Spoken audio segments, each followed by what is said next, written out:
coming into another episode of Channel 7 News, the KSI Community Podcast.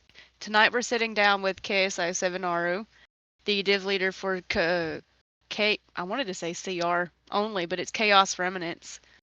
And with me as a co-host is Chef Kos from Viking Horde. Hello. Hello. What's up, guys? Welcome in.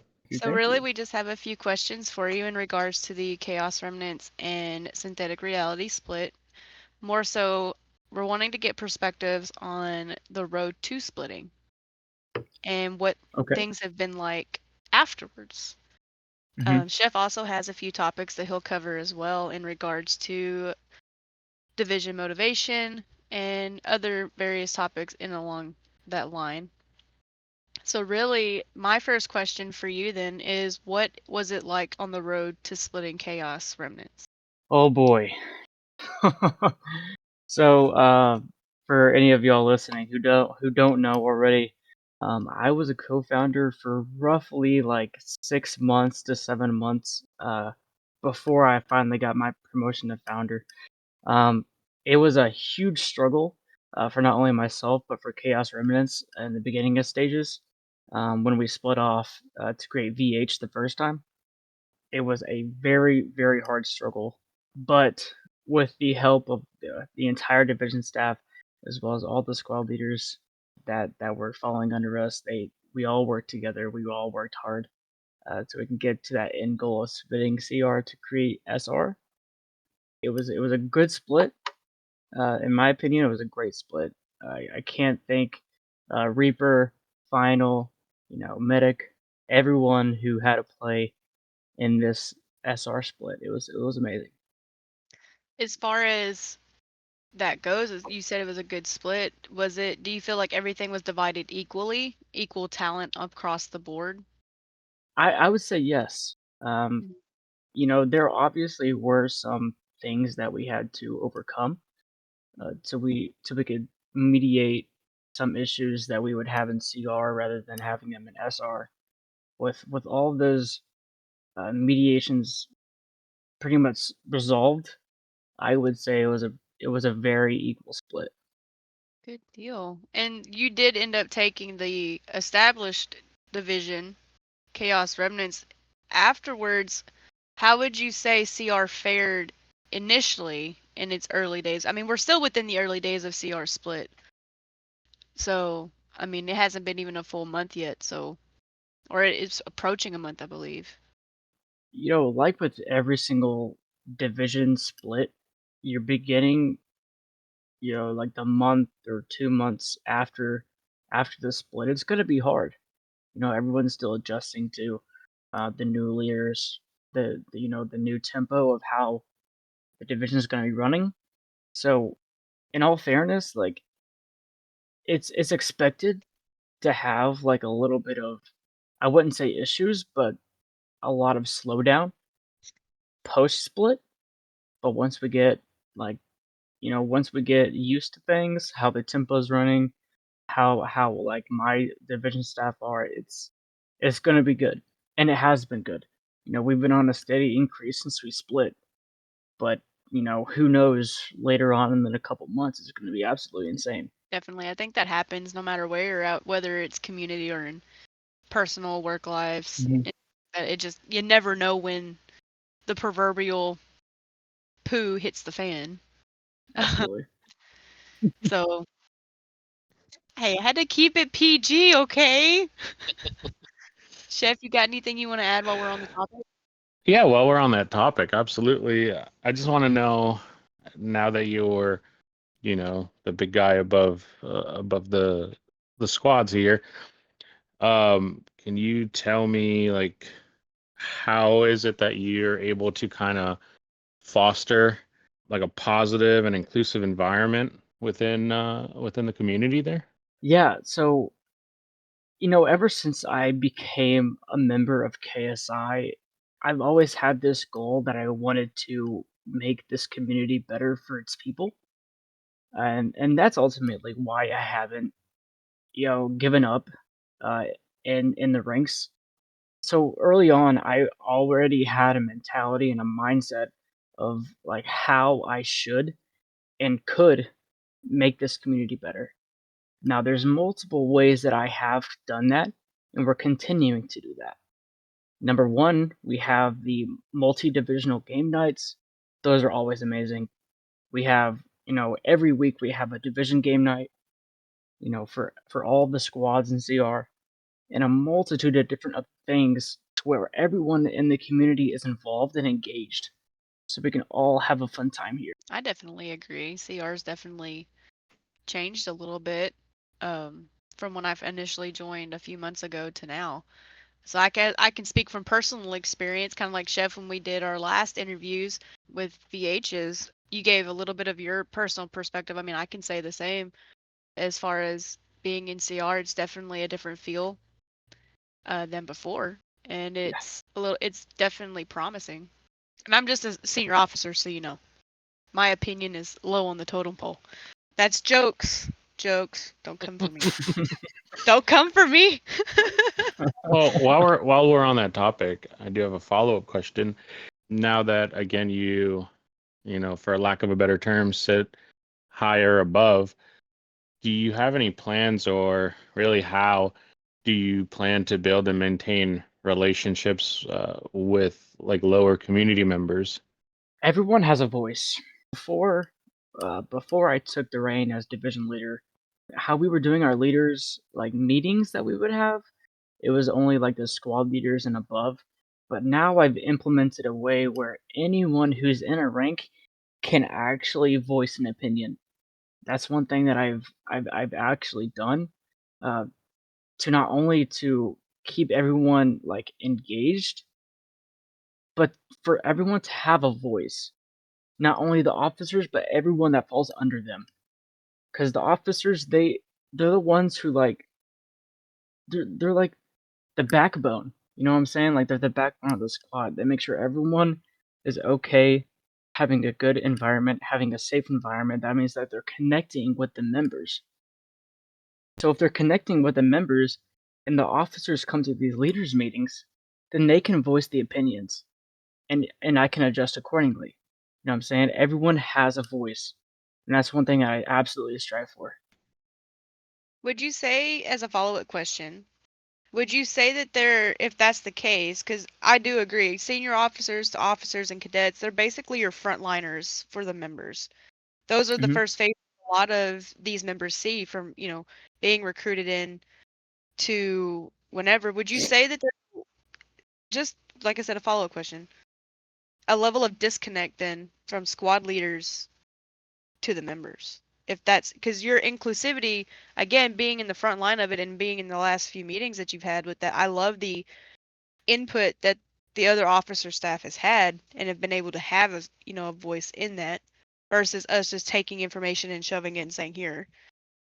Um, would you say that doing that you saw a disconnect with the squad leads to members, or is it just you wanted everyone to be included? There shouldn't have been any like disconnect between the squad leaders and the members, because like in all fairness, like right, the squad leader is in charge of everyone, in a sense, right? It's Hmm. up to the squad leader to ensure everything. Although you have delegation, but it's ultimately the squad leaders. Um, it's their responsibility. So to answer your question, it's just all about everyone's input, so we can make a better environment for everyone. Now, obviously, there's gonna be those times, and like and those leaders that obviously don't uphold that, Hmm. but we have to act accordingly because everyone has a voice. Like I said, everyone has a voice, and if I don't see that happening, then something's gonna happen. I definitely like that approach. I'm like that at work. I'm the first one to go to bat for everybody.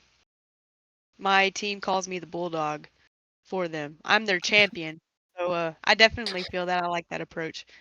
Because there's really no other way to do it because if people don't have a voice, right, they lose interest or not only do they lose interest, they leave. They're just like, nah, I don't want to be a part of this.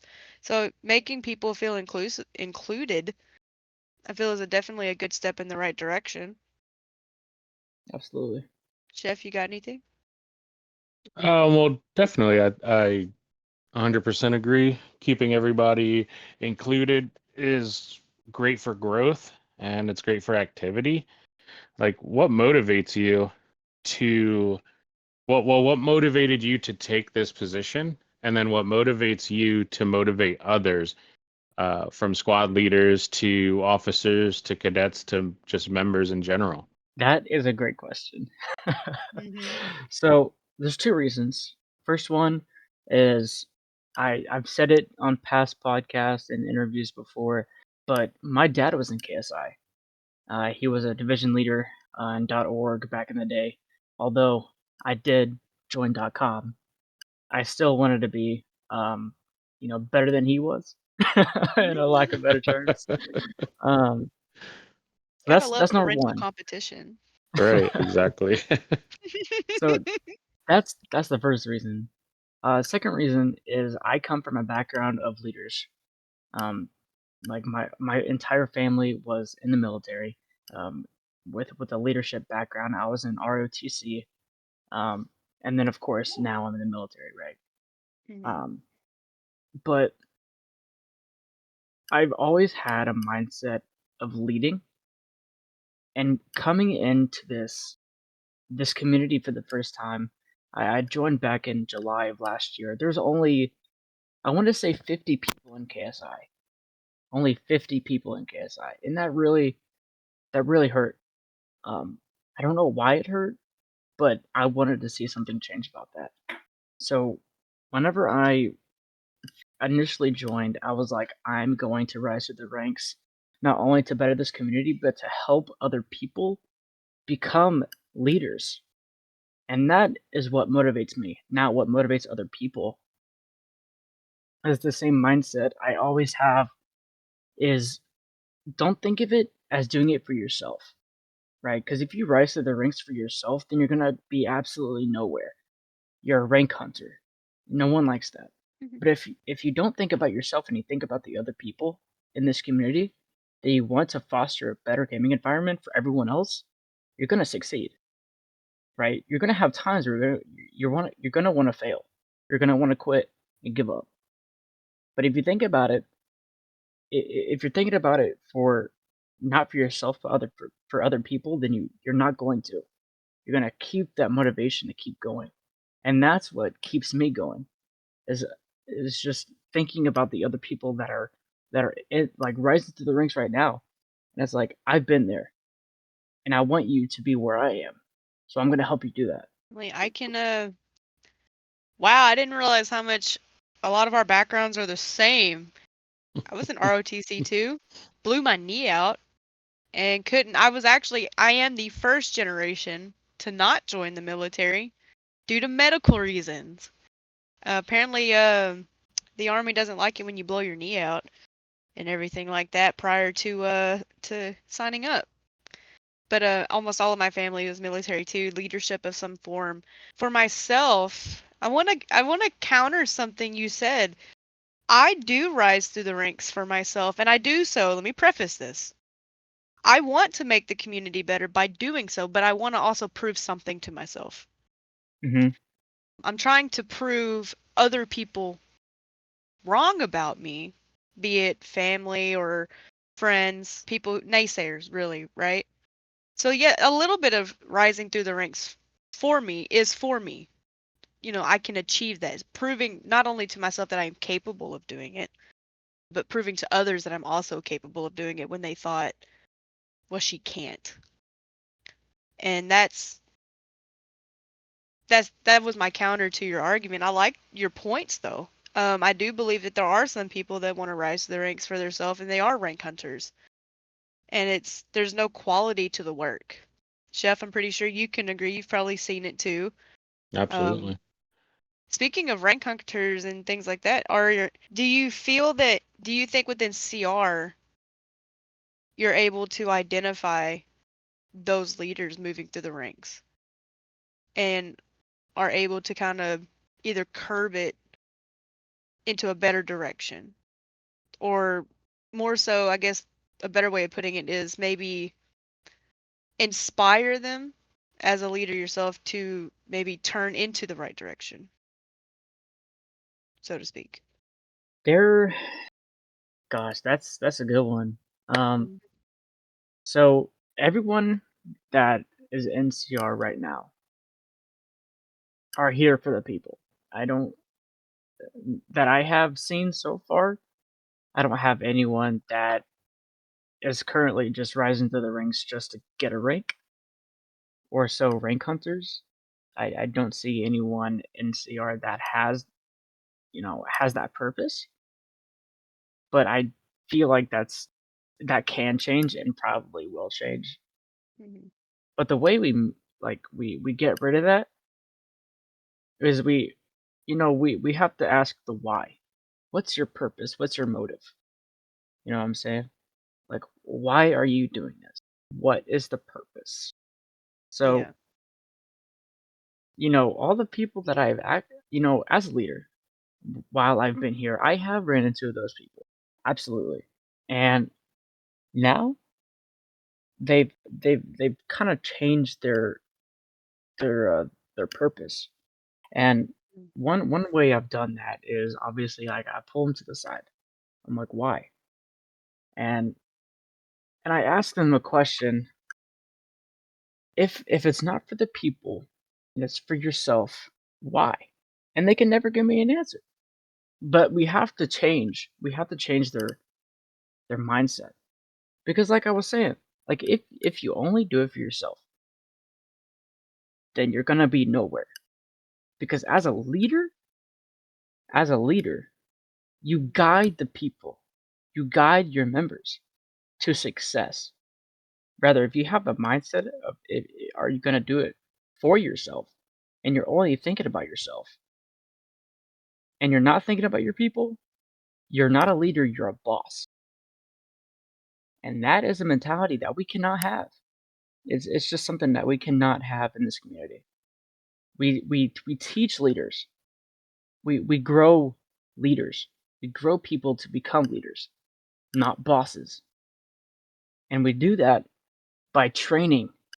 We do that by expressing what the purpose is. So we don't have bosses. We have leaders.